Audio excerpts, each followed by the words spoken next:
গল্পের শুরুতে একটি ছোট পরিবারের দৃশ্য দেখানো হয়, যেখানে একজন ব্যক্তি তার মেয়ে পুতির সঙ্গে তার নতুন সৎ মা এবং সৎ বোন মীরার পরিচয় করিয়ে দিচ্ছিল। এরপর গল্পটি বর্তমান সময়ে চলে আসে, যেখানে আসছিল মীরার বিয়ের দিন। তখনই তাদের ট্রেডিশনাল কনের সাজে মীরাকে দেখা যায়, যার মেকআপটি করেছিল মাবা ওয়াটসো, যিনি অসাধারণ ব্রাইডাল মেকআপ এবং সামানবাদের জন্য বেশি পরিচিত ছিলেন। এবার বিয়ের সময় মীরা এবং তার হবু স্বামী আর্য সব ধরনের আচার অনুষ্ঠান পালন করছিল। একটি বিশেষ রীতি অনুযায়ী আর্যকে নিজের পা দিয়ে একটি ডিম ভাঙতে হতো, তারপর বাড়ির বড়দের আশীর্বাদ নিতে হতো। বিশ্বাস করা হয় এই রীতির মাধ্যমে স্বামী স্ত্রীর দাম্পত্য জীবন সুখের হয় এবং খুব দ্রুতই তারা সন্তানের সুখ লাভ করে। কিন্তু আর্য যখন ডিমটি ভাঙে, তখন দেখা যায় সেটি পচা, অর্থাৎ এটি ছিল একটি অশুভ লক্ষণ। এটা দেখে সেখানে উপস্থিত সবাই অবাক হয়ে যায়। অনেকে এটিকে ভয়ঙ্কর অমঙ্গল বলে নিজেদের মধ্যে আলোচনা করতে থাকে। আর্যর বাবা মাও বিষয়টি দেখে খুবই চিন্তায় পড়ে যায়, কিন্তু আর্য এসব নিয়ে একটুও চিন্তা করে না। সে শুধু মীরার দিকে তাকিয়ে হাসে এবং তাকে এসব নিয়ে চিন্তা না করতে বলে। আর্যর কথায় মীরাও কিছুটা স্বাভাবিক হয়ে যায়। এরপর দুজনের বিয়ের বাকি সব আচার অনুষ্ঠান সম্পূর্ণ করা হয়। বিয়ের অনুষ্ঠান শেষ হওয়ার পর সবাই তাদের অভিনন্দন জানিয়ে একে একে সেখান থেকে চলে যেতে থাকে। এদিকে মীরার একজন কাজিন তার বন্ধুদের সঙ্গে বসেছিল। সে বলছিল আজ পর্যন্ত সে জানতেই পারেনি মীরা এবং আর্যর প্রথম পরিচয় কিভাবে হয়েছিল। শুধু এতটুকুই জানে যে আর্য বাড়ি বাড়ি গিয়ে সার্ভের কাজ করে, তাই সম্ভবত সেই সময়েই দুজনের পরিচয় হয়েছিল। বিয়ে শেষ হওয়ার পর আর্য এবং মীরা একসঙ্গে তাদের প্রথম বিবাহের রাত উদযাপন করে। দুজন একে অপরের সঙ্গে খুব সুন্দর সুন্দর কথা বলছিল। এমন সময় মজা করে আর্য মীরাকে বলে যে সে তাকে রান্নাও শিখিয়ে দেবে, অর্থাৎ মীরা তখন রান্না করতে জানতো না। পরের দিন সকালে আর্য খুবই ভোরে কাজে বেরিয়ে যায়, তবে যাওয়ার আগে সে মীরার জন্য একটি চিঠি রেখে গিয়েছিল। চিঠিতে লেখা ছিল কাজ শেষ করেই সে যত দ্রুত সম্ভব বাড়ি ফিরে আসবে। পাশাপাশি সে মীরার জন্য একটি খাবারের রেসিপিও লিখে রেখে গিয়েছিল, যাতে মীরা তার জন্য খাবার রান্না করতে পারে। অন্যদিকে আর্য তার সার্ভের কাজ করতে করতে একটি বাড়িতে পৌঁছায়, যেখানে শুধু এক বৃদ্ধ দম্পতি থাকেন। আর্য তাদের তথ্য সংগ্রহ করতে শুরু করে, কিন্তু কথা বলার সময় তার কিছু অদ্ভুত অনুভূতি হয়। কথা বলার সময় বৃদ্ধা মহিলাটি তার সামনেই ছিলেন, কিন্তু পরে মুহূর্তেই কোনো কারণ ছাড়াই হঠাৎ করে তিনি উধাও হয়ে যান। আর্যর কাছে বিষয়টা একটু অদ্ভুত লাগলেও সে এটাকে তেমন গুরুত্ব দেয় না। এরপর সে তার পরবর্তী সার্ভের জন্য সেখান থেকে চলে যায়। আর এদিকে বাড়িতেও মীরার সঙ্গে কিছু অদ্ভুত ঘটনা ঘটতে শুরু করে। সে যখন আয়নার সামনে দাঁড়িয়ে চুল আঁচড়াচ্ছিল, তখন হঠাৎ তার মনে হয় কেউ যেন তার কাঁধে হাত রেখেছে। সে সঙ্গে সঙ্গে পেছন ফিরে তাকায়, কিন্তু সেখানে কেউ ছিল না। মীরা বিষয়টাকে উপেক্ষা করে আর্যর লিখে দেওয়া রেসিপি দিয়ে রান্না করতে শুরু করে। কিছুক্ষণ পর সে বাড়ির বাইরে দাঁড়িয়ে থাকা একজন লোককে দেখতে পায়। মীরা তাকে জিজ্ঞাসা করে সে কে। লোকটি জানায় সে বিদ্যুতের মিটার পরীক্ষা করতে এসেছে। এ কথা শুনে মীরা আবার নিজের রান্নায় মন দেয়, কিন্তু কিছুক্ষণ পর তার মনে হয় যেন একই লোক বারবার তার বাড়ির বাইরে এসে মিটার পরীক্ষা করছে। বিষয়টা মীরার কাছে খুবই অদ্ভুত লাগে, তাই সে বাড়ির বাইরে গিয়ে লোকটিকে প্রশ্ন করতে যায়, কিন্তু পর মুহূর্তেই লোকটি হঠাৎ করে এক ভয়ঙ্কর বিভীষিকাময় দানবের রূপ ধারণ করে। এটা দেখে মীরা ভীষণ ভয় পেয়ে যায় এবং নিজের প্রাণ বাঁচানোর জন্য দৌড়ে বাড়িতে গিয়ে একটি ঘরের ভিতরে লুকিয়ে পড়ে। অন্যদিকে আর্য সার্ভে করার জন্য আরেকটি বাড়িতে পৌঁছায়। সেখানে তার দেখা হয় এক অদ্ভুত মহিলার সঙ্গে, যিনি নিজের নাম লক্ষ্মী বলে পরিচয় দেন। শুরুর দিকে তিনি একদম স্বাভাবিকভাবেই কথা বলছিলেন, কিন্তু হঠাৎ করে তিনি আর্যকে একটি অদ্ভুত প্রশ্ন করেন। লক্ষ্মী আর্যকে জিজ্ঞাসা করে সে বেশি সুন্দর নাকি তার স্ত্রী। আর্য কোনো রকম চিন্তা না করেই উত্তর দেয় তার স্ত্রী মীরাই পৃথিবীর সবচেয়ে সুন্দর। এই কথা শোনার সঙ্গে সঙ্গেই মহিলাটির মুখ হঠাৎ করে বদলে যেতে শুরু করে। কয়েক মুহূর্তের মধ্যেই সে এক ভয়ঙ্কর ডিমনে পরিণত হয়।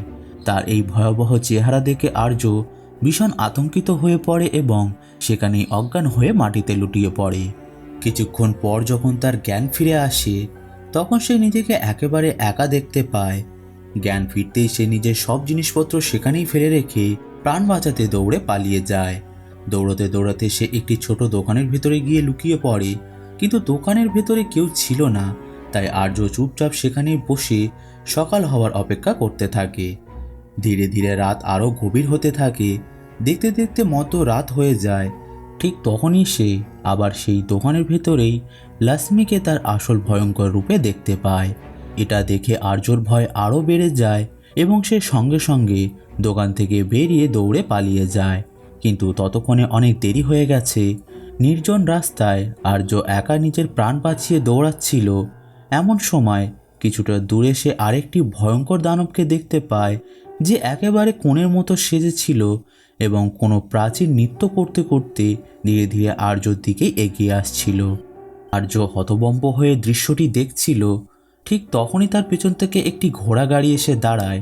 কিন্তু সবচেয়ে ভয়ঙ্কর বিষয় হলো, সেই ঘোড়া গাড়ির চালকের কোনো মাথাই ছিল না। এটা দেখে আর্যর রক্ত হিম হয়ে যায়। এদিকে একই সময় বাড়িতে মীরার সঙ্গে অদ্ভুত ঘটনা ঘটতে শুরু করে। হঠাৎ তার কাঁধের হাড় বেঁকে যেতে থাকে এবং তার নাক দিয়ে রক্ত পড়তে শুরু করে। মনে হচ্ছিল যেন কোনো অশুভ শক্তি তার শরীরের ওপর দখল নিয়ে নিচ্ছে। ঠিক সেই সময় কোণের মতো দেখতে সেই ভয়ঙ্কর ডিমনটি আর্যকে নির্মমভাবে হত্যা করে। এরপর সে সেই মাথাবিহীন ঘোড়া গাড়ি চালকের গাড়িতে উঠে অদৃশ্য হয়ে যায়। অর্থাৎ এখান থেকে বোঝা যায় এটি ছিল এক বিশেষ ধরনের ডিমন, যার অধীনে আরও অনেকগুলো ডিমন ছিল। পরের দিন সকালে আর্যর শেষকৃত্যে সবাই খুবই শোকাহত হয়েছিল। মীরাও তার স্বামীর মরদেহের পাশে বসে কান্না করছিল। কিন্তু আর্যর মা মীরাকে দেখেই নিজের রাগ আর সামলাতে পারে না। তিনি মীরাকে নিজের ছেলের মৃত্যুর জন্য দায়ী মনে করেন এবং রাগের মাথায় তাকে বাড়ি থেকে বের করে দেন। এই ঘটনার কয়েকদিন পর মীরা একটি উইগ তৈরি করার কারখানায় কাজ শুরু করে। স্বাভাবিকভাবেই তার থাকা ও খাওয়ার জন্য টাকারও প্রয়োজন ছিল। একদিন সেই কারখানায় একজন নতুন কর্মচারী যোগ দেয়। কারখানার ম্যানেজার তাকে পুরো কারখানা ঘুরিয়ে দেখাচ্ছিল। এমন সময় সে তাকে কারখানার প্রধান আগুসের সঙ্গে পরিচয় করিয়ে দেন। আগুস তখনও অবিবাহিত ছিল এবং বিয়ের জন্য একজন মেয়ে খুঁজছিল। এরপর ম্যানেজার তাকে আরেক কর্মচারী সুনিয়ত সম্পর্কে জানায়। তিনি আস্তে করে বলেন সুনিয়ত থেকে একটু সাবধানে থাকতে, কারণ মেয়েদের প্রতি তার দৃষ্টি মোটেও ভালো নয়। এরপর ম্যানেজার নতুন কর্মচারীকে তার ডেস্কের দিকে নিয়ে যায়। তার ডেস্কের পাশেই আমরা মীরাকে দেখতে পাই। নতুন কর্মচারী মীরাকে দেখার সঙ্গে সঙ্গে ভীষণ ভয় পেয়ে যায়। সে জোরে জোরে চিৎকার করতে শুরু করে এবং বলতে থাকে এই মেয়েটি অশুভ, সে দুর্ভাগ্য নিয়ে আসে। তার কথা শেষ হওয়ার আগেই হঠাৎ কারখানার একজন কর্মচারীর ওপর কোনো অশুভ শক্তি ভর করে। এটা দেখে পুরো কারখানায় আতঙ্ক ছড়িয়ে পড়ে এবং সবাই ভয়ে কারখানা থেকে বাইরে দৌড়ে পালিয়ে যায়। এই ঘটনা দেখে কারখানার প্রধান আগুস সঙ্গে সঙ্গে সেখানে পৌঁছে যায়। সে মীরাকে নিজের গাড়িতে বসিয়ে কারখানা থেকে দূরে নিয়ে যায়, কারণ সেই সময় সে সেখানে উপস্থিত থাকলে লোকজন তাকে মেরে ফেলত। এরপর আগুস মীরাকে একটি রেস্টুরেন্টে নিয়ে যায়। সেটি আসলে বান্না নামে একজন ব্যক্তি ছিল। বান্না প্রথমবার মীরাকে দেখেই তাকে পছন্দ করতে শুরু করে। এদিকে আগুস মীরাকে খাবার খাওয়ায় এবং তাকে দুদিনের ছুটি নিতে বলে। সে এটাও জানায় যে এই দুদিন ছুটির জন্য তার বেতন থেকে টাকাও কাটা হবে না। কথা বলতে বলতে আগুস হঠাৎ মীরাকে বিয়ের প্রস্তাব দিয়ে বসে, কিন্তু আপাতত মীরা তার প্রস্তাবের কোনো উত্তর দেয় না। সে চুপচাপ সেখান থেকে বেরিয়ে নিজের বাড়ি ফিরে আসে।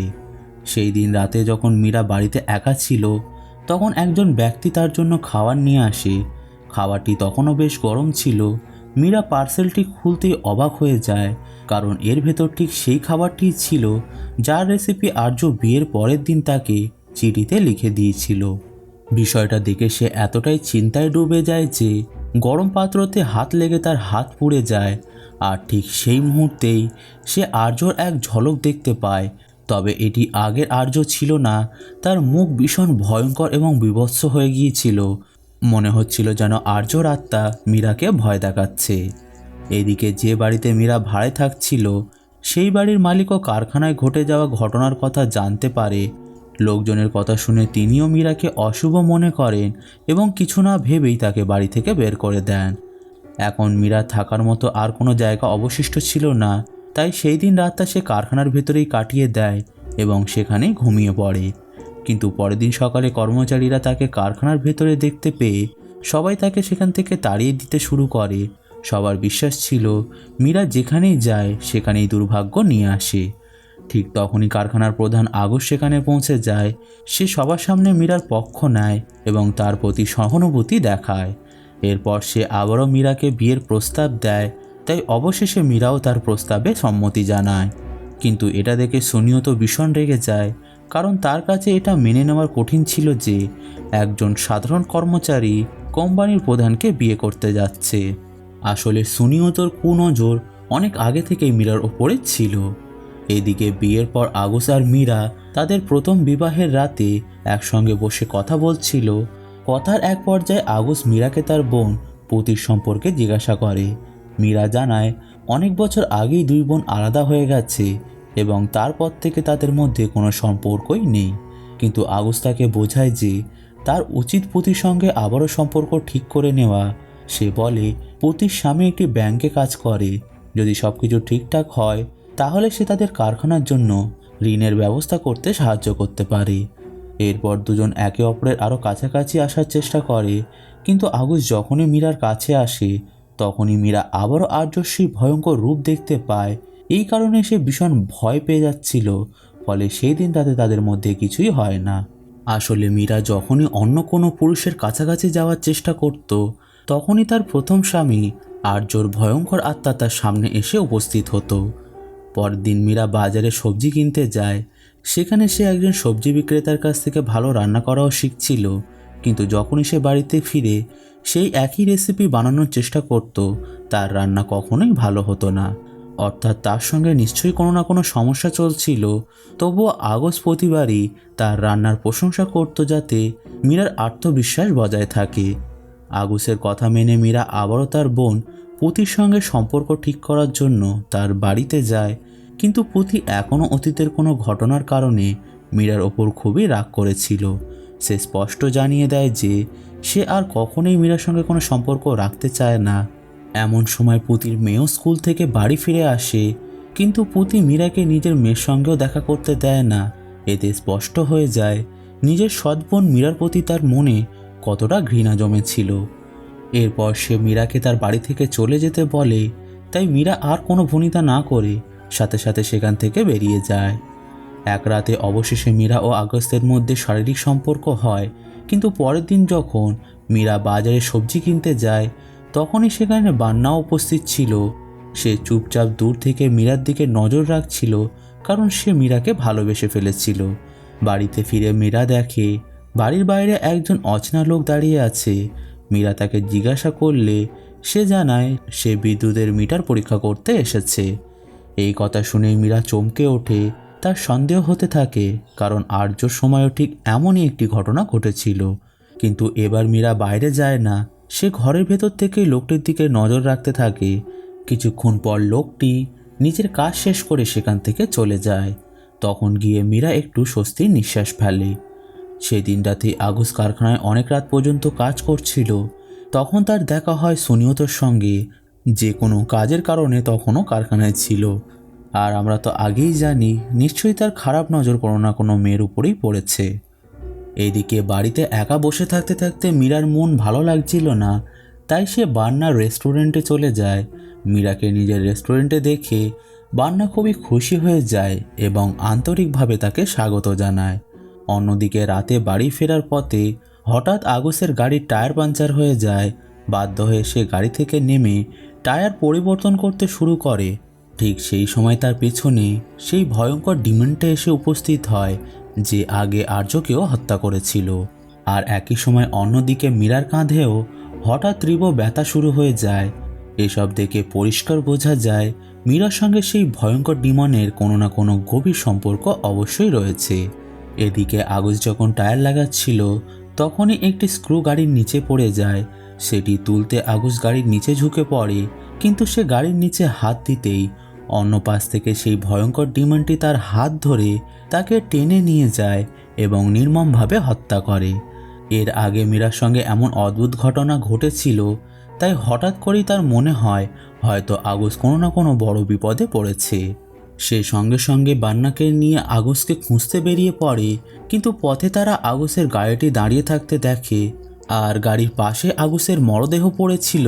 এটা দেখে মীরা পুরোপুরি ভেঙে পড়ে এবং জোরে জোরে কান্না করতে শুরু করে। আগসের মৃত্যুর পর সোনিও তো কারখানার দায়িত্ব নিজের হাতে তুলে নেয়। সবার আগে সে মীরাকে কারখানা থেকে বের করে দেয়। শুধু এটাই নয়, সে মীরাকে আগসের বাড়িটাও ছেড়ে দিতে বলে। ফলে আবারও মীরা বাড়ি ছাড়া এবং কোনো আশ্রয় ছাড়া হয়ে পড়ে। মীরার বোন পুতি যখন তার স্বামীর থেকে এই খবর পায়, তখন তার একটুও দুঃখ হয় না, বরং ভেতরে ভেতরে সে আরও খুশি হতে থাকে। অন্যদিকে বান্না যখন জানতে পারে যে মীরাকে তার বাড়ি এবং চাকরি দুটো থেকেই বের করে দেওয়া হয়েছে, তখন সে সঙ্গে সঙ্গে মীরাকে খুঁজতে তার বাড়িতে যায়। কিন্তু ততক্ষণে মীরা সেখান থেকে চলে গিয়েছিল। মীরা আবারও চাকরি এবং থাকার জায়গার খোঁজে বাজারের দিকে বেরিয়ে পড়ে, কিন্তু সে কোথাও কোনো কাজ পাচ্ছিল না। এমন সময় বাজারে তার দেখা হয় আর্যর মায়ের সঙ্গে। মীরাকে দেখতেই সে তার উপর চিৎকার করে ওঠে এবং তাকে অশুভ বলে বাজার থেকেও তাকে তাড়িয়ে দেওয়ার চেষ্টা করে। ঠিক তখনই বান্না সেখানে পৌঁছে যায়, যে মীরাকে রক্ষা করে এবং নিজের সঙ্গে নিজের বাড়ি নিয়ে চলে আসে। বাড়িতে পৌঁছে সে তাকে খাবার খাওয়ায়। মীরা তখন পুরোপুরি ভেঙে পড়েছিল, তার মনে হচ্ছিল তার জীবনে আর কিছুই অবশিষ্ট নেই। বান্না তার অবস্থা বুঝতে পারে এবং বিশ্রাম নেওয়ার জন্য তাকে একটি ঘরও দেয়। সেই দিন রাতে ঘুমানোর সময় মীরা একটি ভয়ঙ্কর দুঃস্বপ্ন দেখে। স্বপ্নের ভেতরে সে বান্নারও এক ভয়ঙ্কর ও শয়তানি রূপ দেখতে পায়। এটা দেখে সে ভয়ে ঘুম থেকে জেগে ওঠে। হয়তো এটা তার একটা পূর্বাভাস ছিল যে বান্নার সঙ্গে তার কোনো সম্পর্ক করা উচিত নয়, না হলে তার সঙ্গেও হয়তো একই ঘটনা ঘটতে পারে। কারণ মীরা যাকেই বিয়ে করছিল তার সঙ্গেই কোনো না কোনো ভয়াবহ দুর্ঘটনা ঘটছিল। পরের দিন সকালে নাস্তা করার সময় বান্না তার অতীতের কথা বলতে শুরু করে। সে মীরাকে জানাচ্ছিল তার অতীতের জীবন কেমন ছিল। সে বলে ছোটবেলায় সে তার মায়ের কাছ থেকে রান্না শিখেছিল। পরে একজন ভালো শেফ হওয়ার স্বপ্ন নিয়ে সে শহরে চলে আসে এবং নিজের ব্যবসা শুরু করে। শুরুর দিকে তার ব্যবসা খুবই ভালো চলছিল, কিন্তু একদিন যখন সে তার মায়ের সঙ্গে দেখা করতে গ্রামে ফিরে যায়, তখন দেখে তার মা খুব অসুস্থ আর কয়েকদিনের মধ্যেই তার মা মারাও যায়। মাকে হারানোর পর বান্নার জীবন পুরোপুরি বদলে যায়। তার ব্যবসা ধীরে ধীরে বন্ধ হয়ে যেতে থাকে এবং শেষ পর্যন্ত তাকে সব কিছু ছেড়ে দিতে হয়। এই কারণে এখন সে একটি ছোট রেস্টুরেন্ট চালায়।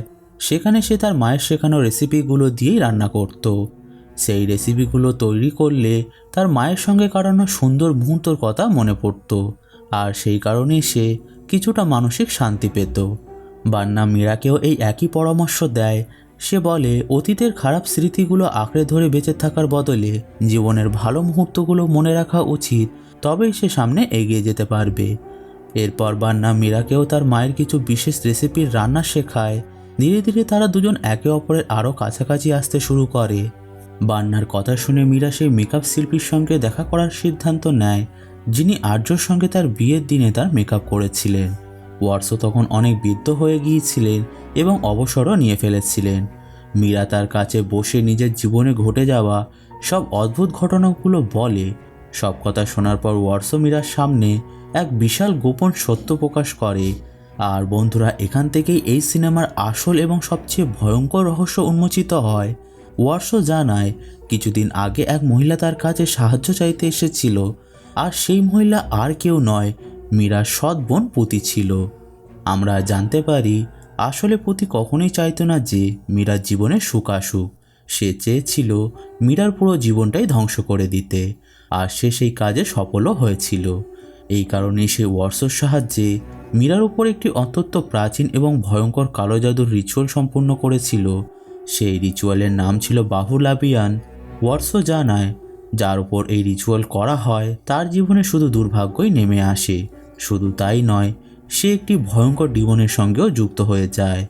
আর এই অভিশাপের সবচেয়ে ভয়ঙ্কর দিক হলো, যে নারীর উপর এই রিচুয়াল করা হয় সে কোনো পুরুষের সঙ্গে শারীরিক সম্পর্ক করতে পারে না, আর যদি সে তা করে তাহলে সেই পুরুষ কোনো না কোনো মর্মান্তিক ঘটনায় মারা যায়।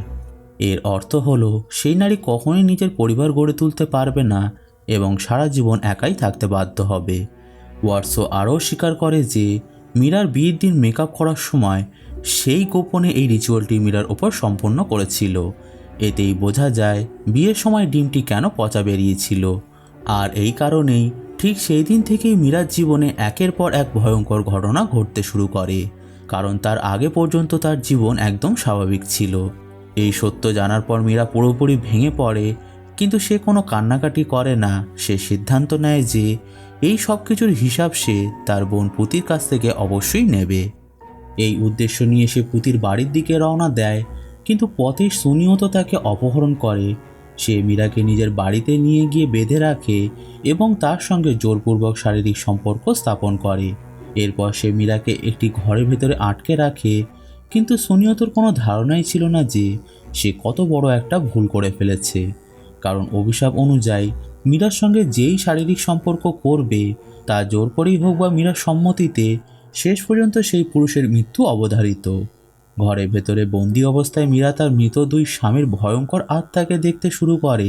এখান থেকে পরিষ্কার বোঝা যায়, যখনই সে কারোর সঙ্গে শারীরিক সম্পর্কে জড়াতো, তখনই তার সামনে তার মৃত স্বামীদের আত্মা দেখা দিত।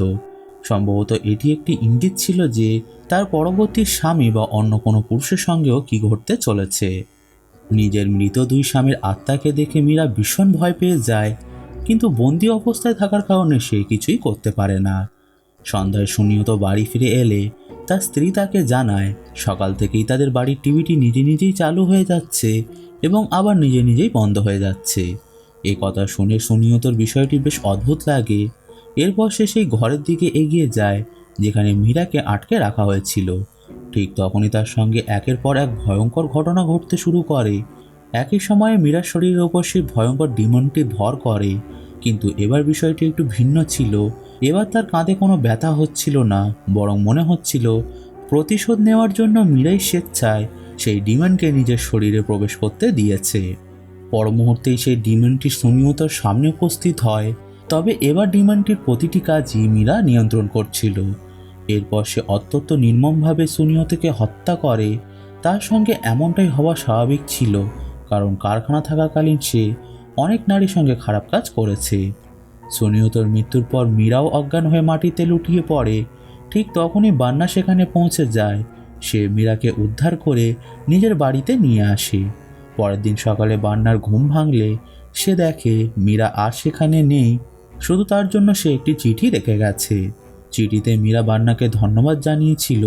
সে লিখেছিল বান্নার সঙ্গে কাটানো সময়গুলো তার জীবনের সবচেয়ে শান্তিময় মুহূর্তগুলোর একটি ছিল, কিন্তু এখন তাকে চলে যেতে হবে, কারণ সে বান্নার জীবনটাকেও ঝুঁকির মধ্যে ফেলতে চায় না।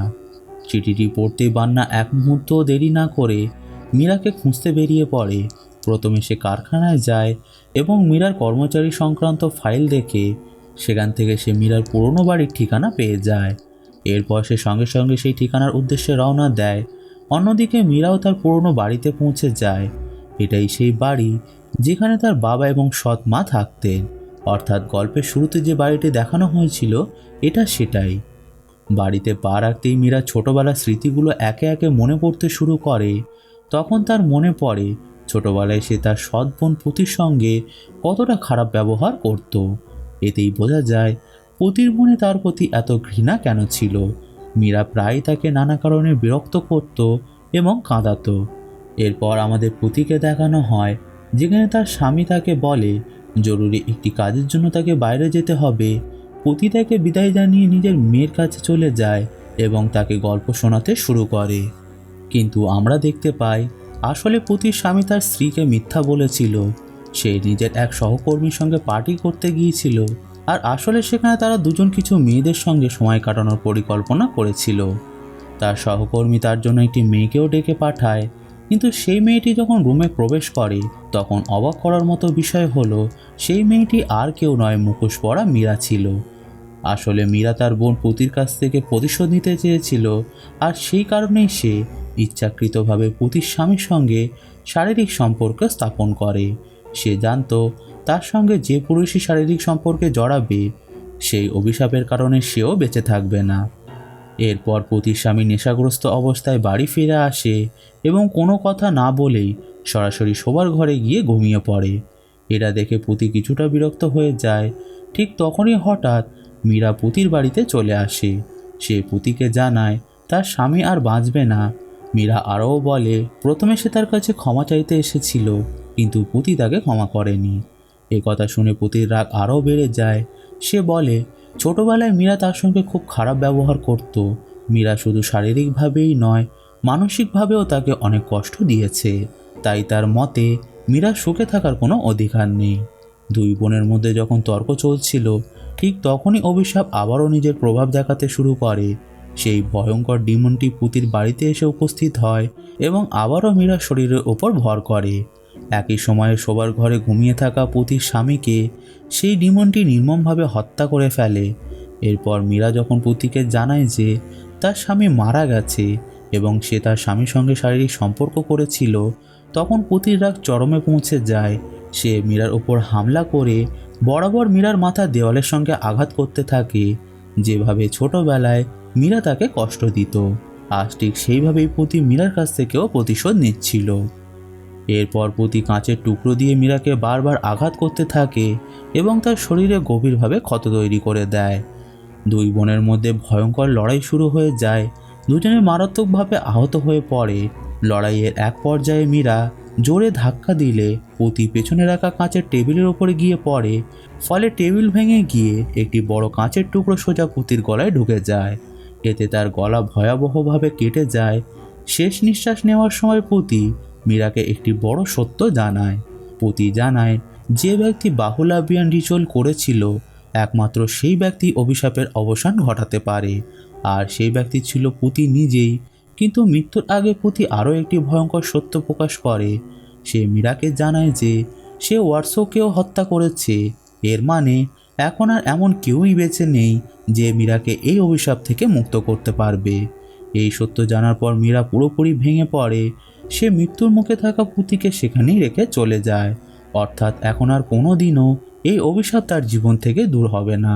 তার পুরো জীবন এভাবেই কাটবে। হয় সে একের পর এক স্বামী হারাবে, নয়তো সারা জীবন একাই থাকতে হবে। এরপর মীরা আবারও তার পুরনো বাড়িতে ফিরে আসে। সেখানে পৌঁছে সে দেখে বান্না তাকে খুঁজতে খুঁজতে সেখানে পৌঁছে গিয়েছে। সব সত্য জানার পরেও বান্না মীরাকে তার অতীত সহ গ্রহণ করে, কারণ সে মীরাকে সত্যিকারেরই ভালোবাসত। এরপর দুজন নতুন করে জীবন শুরু করে এবং কিছুদিন সুখে শান্তিতে একসঙ্গে কাটায়। কিন্তু সেই অভিশাপ তখনও শেষ হয়নি। একদিন সেই অভিশাপ একইভাবে বান্নারও প্রাণ কেড়ে নেয়। শেষ পর্যন্ত মীরা আবারও সব কিছু হারিয়ে ফেলে, আর এখানেই মুভিটি শেষ হয়ে যায়। তো বন্ধুরা, এই ছিল কুইন অফ দ্য উইচক্রাফট সিনেমার সম্পূর্ণ গল্প। আশা করছি এই ভিডিওটা আপনাদের ভালো লেগেছে। যদি ভালো লেগে থাকে তাহলে ভিডিওটাকে লাইক করুন। সিনেমাটির গল্পকে নিয়ে আপনাদের কোনো প্রশ্ন থাকলে অবশ্যই কমেন্ট করে জানাতে ভুলবেন না। এছাড়া চ্যানেলটিতে প্রথম এসে থাকলে চ্যানেলটিকে সাবস্ক্রাইব করে পাশে থাকা বেল আইকনটিকে প্রেস করে দিন। তাহলে আজকে ভিডিও এখানেই শেষ করছি। আমি আবারও ফিরবো এমনই সব ভয়ঙ্কর ও রহস্যময় সিনেমার এক্সপ্লেন নিয়ে। ততক্ষণ পর্যন্ত ভালো থাকবেন, সুস্থ থাকবেন। Good bye.